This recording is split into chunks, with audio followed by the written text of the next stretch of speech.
March 14, 2017. Sea of Japan. 3:17 a.m. local time. The USS Wayne E. Meyer, an Arleigh Burke-class guided missile destroyer displacing 9,200 tons and valued at approximately $1.8 billion, maintained station 185 kilometers east of the North Korean coastline. The ship carries a crew of 323 sailors, operates twin LM-2500 gas turbines producing 100,000 shaft horsepower, and mounts the Aegis combat system, a radar and weapons integration platform that cost $400 million to install on this vessel alone. At this moment, the destroyer is enslashed by 1D phase array radar, capable of tracking over 100 targets simultaneously at ranges exceeding 300 kilometers, registers an electromagnetic signature, has been trained to recognize fire control radar, not search radar, fire control. The difference is not academic. Search radar sweeps, fire control radar locks. What happens in the next 840 seconds will force the Pentagon to reassess fundamental assumptions about North Korean missile capabilities, command authority, and the calculations that prevent wars from starting accidentally. Like, subscribe, and stay with us for the complete breakdown. 3:17 a.m. Inside the Myers Combat Information Center, a windowless compartment located deep within the ship's superstructure and shielded by layers of steel and Kevlar armor. The electronic warfare coordinator identifies the mission source, a coastal battery approximately 78 kilometers to the west, bearing 272 degrees. The signal characteristics match known profiles of the KH-35 Iran anti-ship missile system, a Russian-designed weapon North Korea acquired through illicit channels beginning in 2003. Each KH-35 missile measures 3.85 meters in length, weighs 480 kilograms at launch, and carries a 145-kilogram high-explosive fragmentation warhead designed to detonate inside a ship's hull after penetration. Maximum range, 130 kilometers. Flight profile, sea skimming, maintaining altitude between 10 and 15 meters above the water to exploit the radar horizon and reduce detection time. Terminal velocity, Mach 0.9, or approximately 1,100 kilometers per hour. Unit cost, $1.2 million per missile.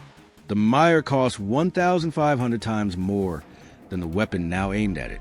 The destroyer's presence in these waters is not coincidental. For the past 11 days, North Korea has conducted a series of ballistic missile tests, launching 4 Scud-ER missiles from Tongchang-ri on March 6th, all of which landed in Japan's exclusive economic zone. The tests represent Pyongyang's response to Full Eagle 2017, the annual joint U.S.-South Korean military exercise involving 290,000 personnel, 230 aircraft, and 25 naval vessels.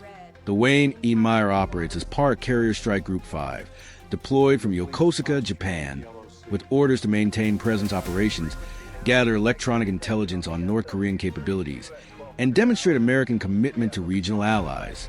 What the crew does not know at 3:17 a.m. is whether the fire control radar illuminating their ship represents a drill, a warning, a mistake, or the opening move in a conflict that could kill millions within hours. 3:18 a.m. The tactical action officer, a lieutenant commander with 8 years of fleet experience, initiates the ship's electronic attack protocols.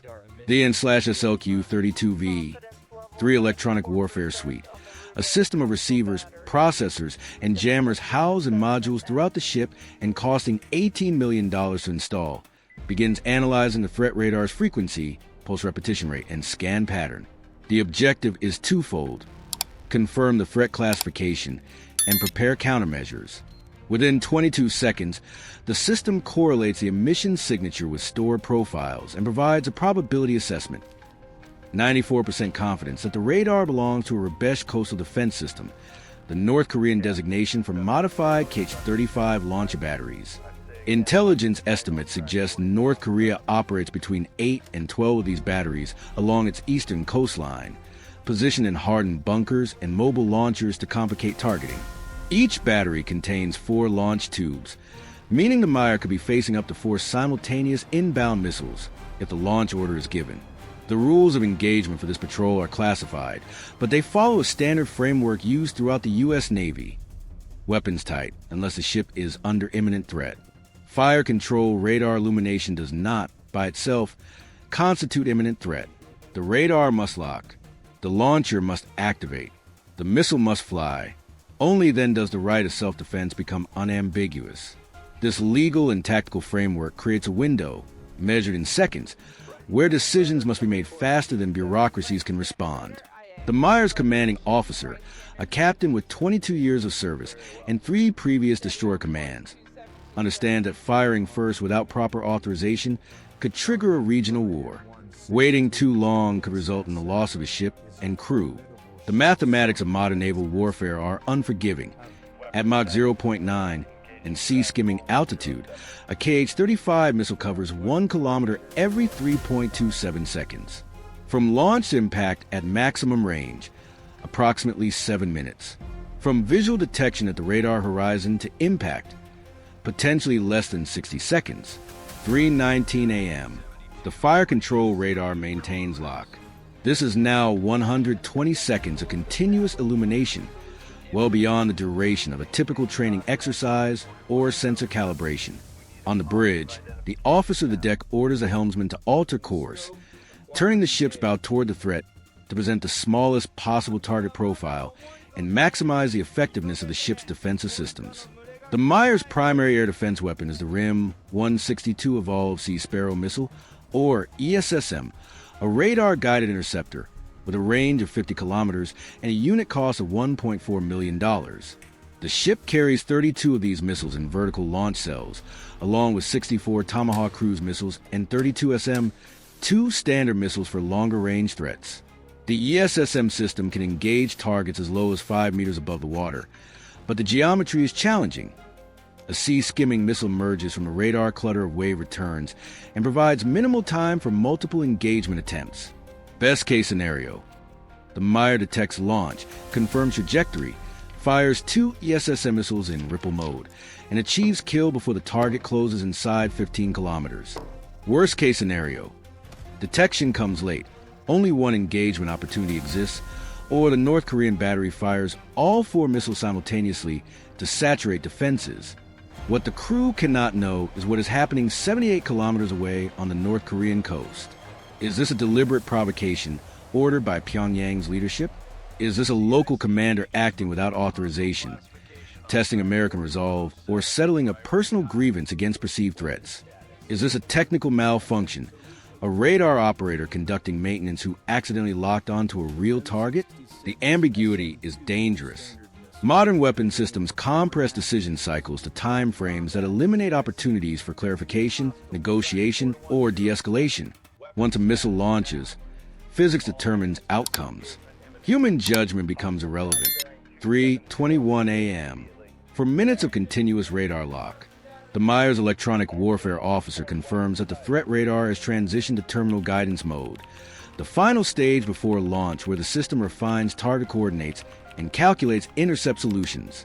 The Aegis combat system automatically designates the coastal battery as Track 4107 and assigns a hostile classification based on behavior profile.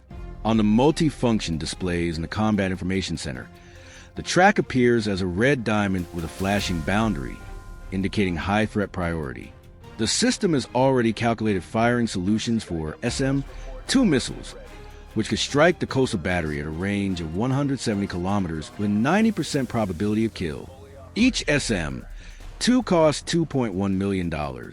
Destroying the battery would eliminate the immediate threat, but would also constitute an act of war against a nuclear-armed state. The commanding officer faces a decision tree with branching consequences. Option 1. Maintain current posture, trust in defensive systems, and wait for North Korean intent to become clear through action or stand down. This option preserves diplomatic flexibility, but accepts risk to the ship. Option 2. Request permission from U.S. Pacific Command to conduct preemptive strike on the coastal battery, eliminating the threat before missiles launch.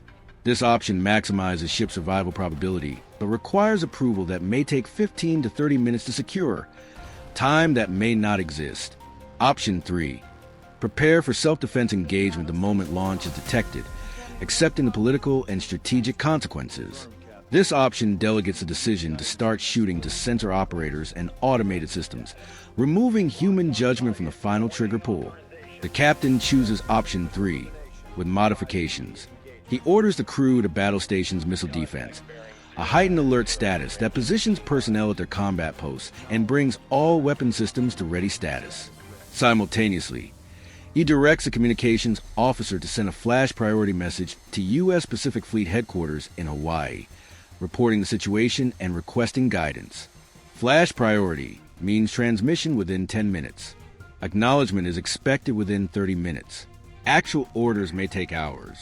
The disconnect between communication timelines and weapon timelines is not new, but has never been fully resolved.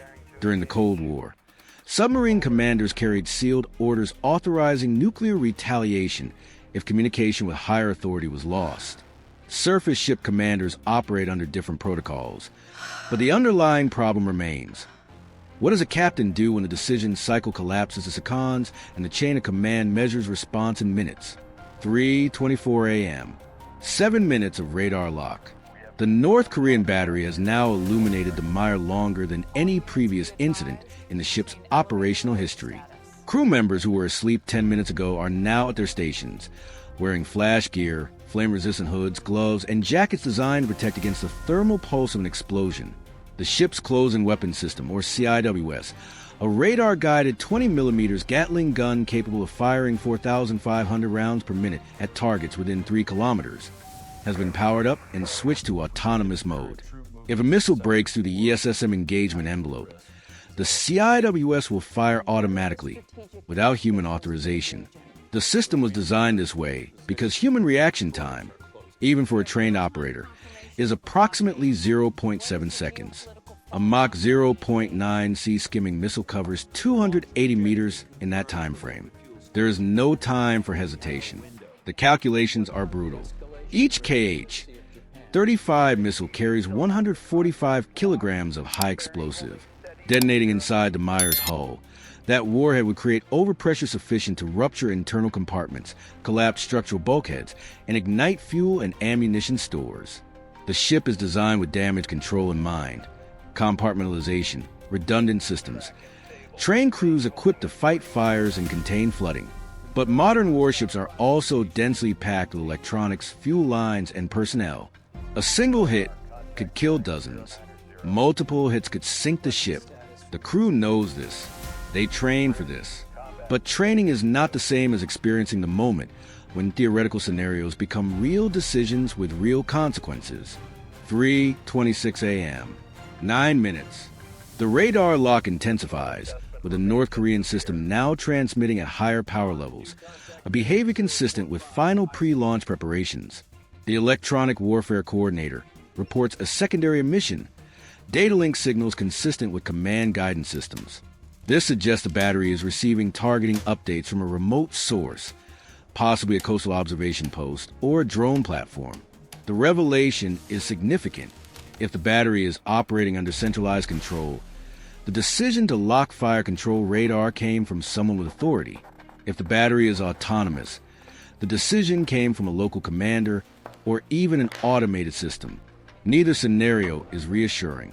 Inside the Pentagon, 10,500 kilometers away in Washington, D.C., where the local time is 2:26 p.m. on March 13th, due to the international dateline, analysts in the National Military Command Center received the flash message from the mire. The message is terse. Fire control radar lock from DPRK Coastal Battery. Request guidance. Within 6 minutes, the information reaches the office of the Secretary of Defense. Within 12 minutes, it reaches the White House Situation Room. The discussions that follow are not transcribed here, but the calculus is understood by all participants. North Korea possesses an estimated 20 to 60 nuclear warheads and the ballistic missiles to deliver them against targets in South Korea, Japan, and potentially Guam. Pyongyang has repeatedly stated that any U.S. military action against its territory will be considered an act of war justifying nuclear response. Whether this rhetoric represents genuine policy or deterrent posturing is unknowable until tested. No American president wants to test it. 3:28 a.m. 11 minutes of lock. On the mire, the crew waits. The ships and spy 1D radar continues scanning, tracking not only the coastal battery but also air traffic over North Korea, surface vessels in surrounding waters, and potential subsurface contacts. The system processes 1.5 million calculations per second, correlating radar returns with known databases, predicting trajectories, and updating threat assessments. It is among the most sophisticated air defense systems ever deployed on a warship. It cannot, however, determine intent. That requires human judgment, informed by intelligence, constrained by rules, and vulnerable to error. What neither the Myers crew nor the Pentagon analysts know at this moment is that 78 kilometers away, inside a reinforced concrete bunker on the North Korean coast, a different crisis is unfolding. The fire control radar operator, a captain in the Korean People's Army with 12 years of service, has been conducting a training exercise ordered by a superior officer 3 days prior. The exercise involves tracking a designated maritime target and maintaining lock for 15 minutes to simulate engagement procedures. The operator does not know that the target his radar is locked onto is an American destroyer. His equipment displays only range, bearing, and speed. He has no visual confirmation. His orders are explicit. Maintain lock for prescribed duration, then stand down. At no point was he instructed to verify that the designated coordinates correspond to open ocean rather than an active warship. At no point was he told that U.S. naval vessels are operating in this area. At no point was he given discretion to question the exercise parameters. This information gap is not unusual in the North Korean military, where compartmentalization and need-to-know restrictions are enforced rigidly to prevent leaks and maintain control. 3:31 a.m. 14 minutes. The radar lock remains active. On the Meyer, the Combat Information Center crew has been at battle stations for 10 minutes, a state of readiness that can be maintained for hours but inevitably degrade performance as adrenaline fades and fatigue accumulates. The commanding officer has received no guidance from higher authority. The flash message was acknowledged, but orders have not arrived. He must assume that decisions are being made at levels above his pay grade, decisions that balance his ship's safety against strategic concerns he may not fully understand. This is the nature of military command. Operate within constraints, execute orders, but retain ultimate responsibility for the lives under your authority. If he waits and the missile launches, he may lose crew members. If he fires first and triggers a war, he may lose his career, his freedom, and his place in history. Neither option is acceptable. Both options are possible. 3:32 a.m. 15 minutes of continuous fire control, radar illumination. The North Korean operator completes his exercise. Following prescribed protocol, he secures the tracking radar, powers down the fire control system, and logs the exercise completion in the unit's daily report. He does not know that his actions have been monitored by American intelligence assets, analyzed by naval crews, and reported to the highest levels of the U.S. government. He does not know that for 15 minutes, he held in his hands a potential trigger for a conflict that could reshape East Asia. He returns to routine duties. His commander reviews the exercise log, notes satisfactory completion, and files a report. The battery returns to standby status. On the Meyer, the electronic warfare coordinator reports a change in a mission signature. The fire control radar has switched to standby mode. The tracking lock has been broken. The threat level drops from imminent to elevated. The tactical action officer confirms the status change and reports to the commanding officer. The captain does not smile. He does not relax. He orders the crew to remain at battle stations for an additional 30 minutes while the situation is monitored. Only after confirming that no launch has occurred, that no additional threats have emerged, and that the coastal battery has returned to passive operations does he authorize the crew to stand down from battle stations and return to modified Condition 3 readiness. 4:47 a.m. The sun rises over the Sea of Japan. The Meyer continues its patrol. In Washington, analysts begin the process of reconstructing what happened and why. Signals intelligence is reviewed. Intercepted communications are analyzed. Satellite imagery of the coastal battery is examined. The conclusion, reached over the following 72 hours, is that the incident was likely an uncoordinated training exercise conducted without awareness of American naval presence. No evidence suggests hostile intent. No evidence suggests command-level authorization for an actual attack. The incident is classified as a dangerous miscalculation rather than a deliberate provocation. But the classification does not resolve the underlying problem. Modern weapon systems operate at speeds that eliminate time for clarification. Fire control. Radars lock onto targets within seconds. Missiles launch within minutes. Defensive systems respond automatically. The margin for error is measured in fractions of a second, while the margin for diplomatic resolution is measured in hours or days. This asymmetry creates scenarios where accidents become conflicts, where training exercises become international incidents, and where junior officers make decisions that senior leaders would never authorize if given the opportunity to weigh in. The Wayne E. Meyer cost $1.8 billion to build and carries 323 lives. The North Korean coastal battery cost perhaps $20 million to construct and operates with a crew of 12. The KH-35 missiles in that battery cost $1.2 million each. The SM-2 missiles that would have destroyed the battery cost $2.1 million each. The strategic relationship between the United States and North Korea is valued in terms that exceed any monetary calculation. Nuclear deterrence, alliance credibility, regional stability, and the prevention of a war that could kill millions. On the morning of March 14, 2017, all of this rested on the judgment of a ship captain who had 15 minutes to decide whether to trust in diplomacy or trust in firepower. He chose to wait. The North Korean operator chose to complete his exercise and stand down. Both choices were made without knowledge of the other. Both choices prevented catastrophe. This operation did not succeed because of superior technology or overwhelming force. It succeeded because of restraint exercised by individuals who understood that starting a war is easier than stopping one. What the Meyer represented that morning was not just American naval power, but the fragile architecture of crisis management in an era where weapons move faster than decisions. The lesson is not that technology solves problems. The lesson is that technology creates problems that only human judgment can navigate, and human judgment requires time that modern warfare no longer provides. Now I want to hear from you. If you were the commanding officer on the Meyer, would you have waited, or would you have requested authorization to strike first? Share your thoughts in the comments, and don't forget to like, subscribe, and follow for more in-depth analysis of the moments where military technology and human decision-making collide.